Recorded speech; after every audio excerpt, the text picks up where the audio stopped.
दोस्तों आजकल यूजर का डेटा किसी प्रसाद की तरह इधर उधर बंटता रहता है। आप कहीं से भी नहीं बच सकते। कभी बिग बास्केट पे से डेटा लीक हो जाता है, कभी फेसबुक पे से लीक हो जाता है, कभी एयर इंडिया की वेबसाइट से लीक हो जाता है। दरअसल यहाँ पर एयर इंडिया का डेटा ब्रीच हुआ है, जहाँ पर 4.5 मिलियन उनके पैसेंजर्स का डेटा जा चुका है। जो भी हैकर वैकर थे उनके पास में यहाँ पर दरअसल 10 सालों का ये जो डेटा था ये सारा का सारा चला गया है, जिसमें आपका नाम है, कॉन्टैक्ट इन्फॉर्मेशन है, टिकट की इन्फॉर्मेशन है, क्रेडिट कार्ड की इन्फॉर्मेशन है। लेकिन शुक्र की बात यही है कि वो इतनी ज़्यादा यूज़फुल नहीं है, क्योंकि उसके साथ में CVV और CVC नंबर नहीं है। तो इस वजह से थोड़ा तो यूज़र सेफ है। और इसी के साथ साथ पासवर्ड भी नहीं है इन हैकर्स के पास में। जितना भी डेटा वेटा गया है वो सारा इन्फॉर्मेशन वाला ही डेटा है, कि क्या नाम था, कहाँ पे रहता था या फिर कहाँ पे रहती थी, क्या मोबाइल नंबर है, ये वगैरह सारी चीज़ें गई हैं। लेकिन बस यूज़र का पासवर्ड नहीं गया, यही शुक्र की बात है। तो मतलब कि अब यही है कि तरह तरह के मैसेज आते रहते हैं, क्योंकि जिस भी कंपनी को डेटा वेटा चाहिए होता है वो यहीं से परचेज करती है, क्योंकि हैकर उसके बाद में उसको बेच देते हैं। लेकिन हम बचे तो बचे कहाँ, हम तो मंदिर का घंटा बने पड़े हैं। जिंदा मत छोड़ो सालो, हम कोई मंदिर का घंटा है कि कोई भी आके बजा जाता है। वहीं पर दोस्तों चाइना का जो Tianwen-1 मिशन है उसका ज़ोरोंग रोवर अब फोटो खींच कर भेज रहा है। लेकिन एक बात थी है, मतलब ब्लैक एंड व्हाइट फोटो क्यों भेज रहा है, तो यहाँ पर चाइना नेशनल स्पेस एडमिनिस्ट्रेशन ने इसको शेयर कर दिया है, जहाँ पर इमेजेस कुछ इस तरीके की हैं, जिसमें से एक इमेज देख के तो ऐसा लगता है कि ड्राइवर भी भेजा है। देखो गौर से देखो इसको, ऐसा नहीं लग रहा शेडो में ड्राइवर भेजा है, लेकिन फिर भी क्या ही भेजेंगे, ये कलर इमेज तो भेज नहीं रहे। और यहाँ पर दोस्तों कोविड-19 के B16-17 वेरिएंट को आजकल सोशल मीडिया के ऊपर इंडियन वेरिएंट कहा जा रहा है, जिसके ऊपर इंडियन गवर्नमेंट ने इसके ऊपर ऑब्जेक्शन उठाया है, जहाँ पर सभी सोशल मीडिया वालों को कह दिया है, चाहे वो फेसबुक हो, ट्विटर हो, इंस्टाग्राम हो या फिर दूसरी सोशल मीडिया प्लेटफॉर्म हो, कि भैया इन सभी पोस्टों को हटाओ, इन सभी वीडियो को हटाओ जिसके अंदर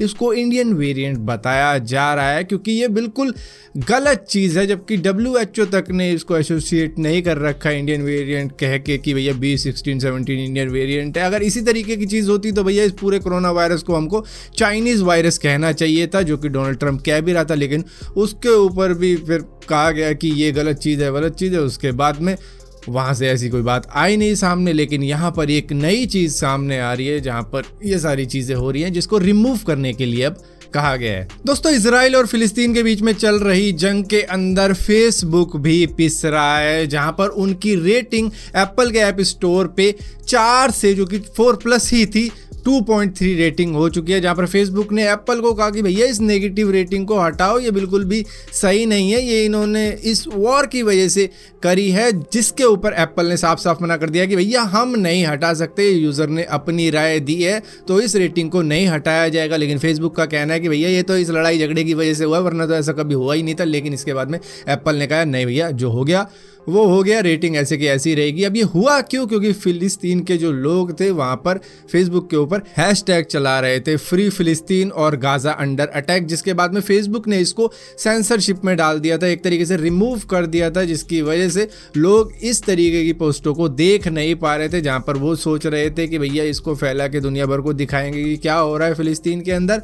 लेकिन यहाँ पर फेसबुक ने इसके ऊपर सेंसरशिप डाल दी, जिसकी वजह से फिलिस्तीन के लोग गुस्सा हो गए और उन्होंने इसकी रेटिंग 2.3 कर दी, और मे भी अब इससे भी लोअर हो गई होगी। और यहाँ पर दोस्तों व्हाट्सएप की प्राइवेसी पॉलिसी को लेकर इंडियन गवर्नमेंट ने इनको एक डेडलाइन दे रखी है, जो है 25 मई की। तो यहाँ पर एक बात और कह दी गई है कि भैया 18 मई को वैसे एक डेडलाइन दी गई थी कि आपको 7 दिन मिलते हैं अपना जवाब देना, और अगर इनका जवाब नहीं आता है तो यहाँ पर इनके खिलाफ अब लीगल एक्शन भी होगा, क्योंकि ये अनफेयर है। जो भी इनकी प्राइवेसी पॉलिसी है, टर्म्स एंड कंडीशन वगैरह है, उसके लिए इंडियन गवर्नमेंट ने कह दिया है कि भैया ये बिल्कुल भी ठीक नहीं है, अनफेयर है। और डेटा प्रोटेक्शन लॉ जो कि अभी भी चल रहा है जिसके ऊपर काम, उसके अंदर में ये सारी चीज़ें नहीं कर सकता है व्हाट्सएप। तो यहाँ पर उनको कह दिया है भैया लीगल एक्शन होगा अगर 25 मई तक जवाब नहीं आया। दोस्तों वैसे तो अमेज़ॉन के ऊपर हमें ज़्यादातर चीज़ें मिल ही जाती हैं, लेकिन अब अमेज़ॉन हमको सब चीज़ें बेचने के बाद में अब हमको टेस्ट भी करने वाला है। कोई एग्ज़ाम का टेस्ट नहीं है, कोई रिटर्न टेस्ट नहीं है, दरअसल ये कोविड टेस्ट किट बेचने वाले हैं आने वाले जून महीने के अंदर। तो यहाँ पर अब अपना